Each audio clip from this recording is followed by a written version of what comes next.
Perkenalkan, nama saya Husnul Hatimah Komrat dengan NIM 230409500021. Saya dari jurusan Pendidikan Guru Pendidikan Anak Usia Dini Universitas Negeri Makassar tahun 2023. Dalam kesempatan kali ini, saya akan mengerjakan tugas akhir dari mata kuliah pengantar pendidikan yang diampu oleh Bapak Andromeda Valentino Sinaga, SS MPD. Adapun submateri yang akan saya bawakan yaitu sejarah pendidikan. Langsung saja kita masuk ke dalam materinya. Adapun sejarah pendidikan yang saya bahas yaitu perkembangan pendidikan di Indonesia dari masa ke masa.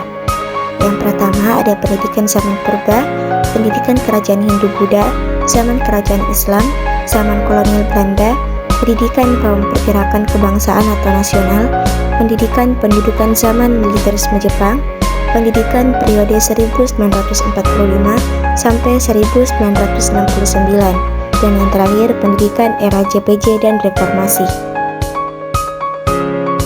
Materi yang pertama yaitu pendidikan zaman purba. Sistem pendidikan di Indonesia pada masa prasejarah sangatlah sederhana, yang hanya dilakukan melalui ruang lingkup keluarga.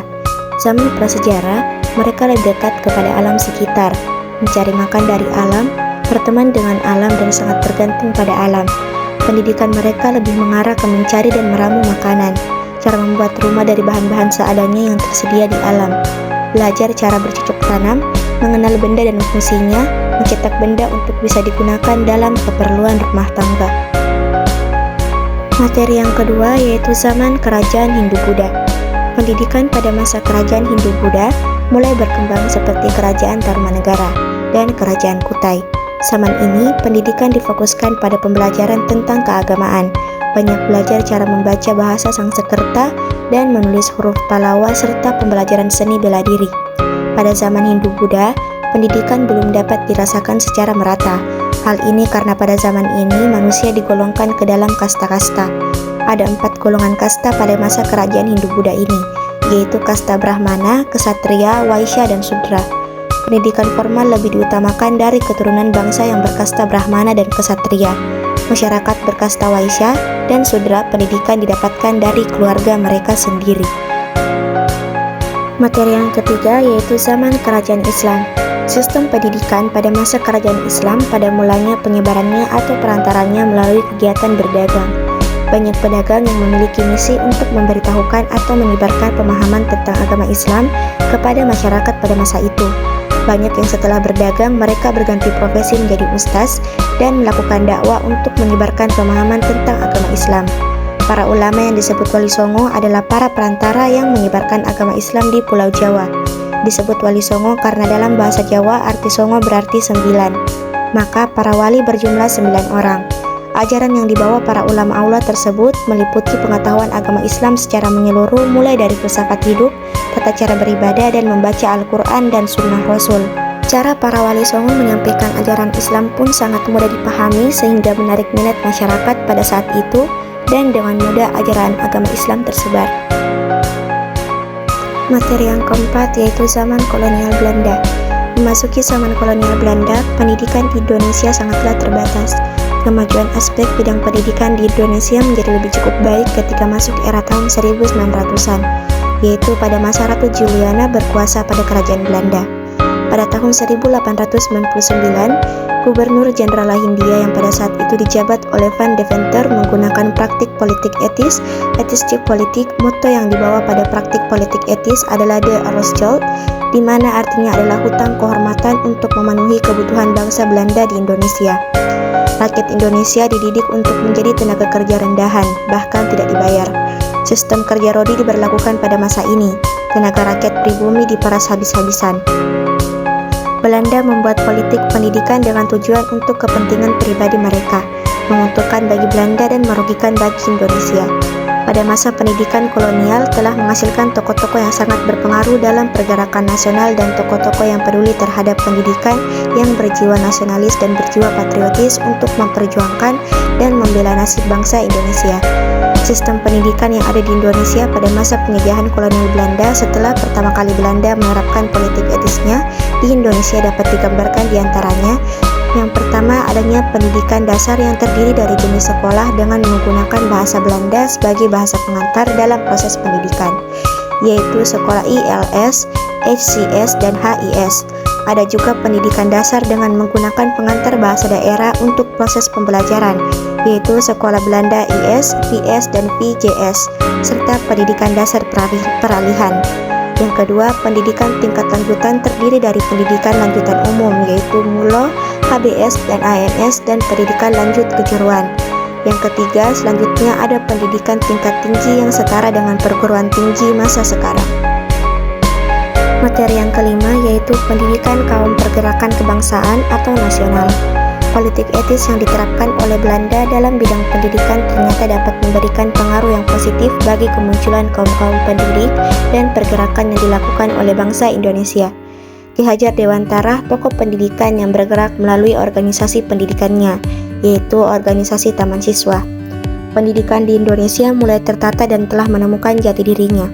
Ki Hajar Dewantara mengharapkan pendidikan yang ditujukan kepada manusia yang sejati, manusia yang merdeka berkaitan dengan kebudayaan, kebangsaan, adat istiadat, perilaku, membaca dan menulis, serta berhitung. Materi yang keenam yaitu pendidikan zaman pendudukan militerisme Jepang. Pendidikan zaman pendudukan militerisme Jepang merupakan bentuk kepentingan identitas kekuasaan terhadap bangsa Indonesia. Jepang dengan gerakan 3A-nya ternyata dapat mengambil hati rakyat Indonesia. Gerakan 3A ini dibentuk pada tanggal 29 April 1942 dengan tujuan menyebarluaskan propaganda militer Jepang dengan usaha dapat mengambil rasa simpati rakyat Indonesia. Gerakan 3A memiliki arti Jepang Cahaya Asia, Jepang Pelindung Asia, dan Jepang Pemimpin Asia. Moto tersebut yang akhirnya sangat berpengaruh besar dalam perubahan di berbagai ruang lingkup kehidupan rakyat Indonesia, termasuk ruang lingkup pendidikan. Konkretnya adalah landasan pendidikan Jepang membawa rakyat Indonesia untuk bisa bekerja sama dalam mencapai tujuan Jepang, yaitu kemakmuran bersama Asia Raya.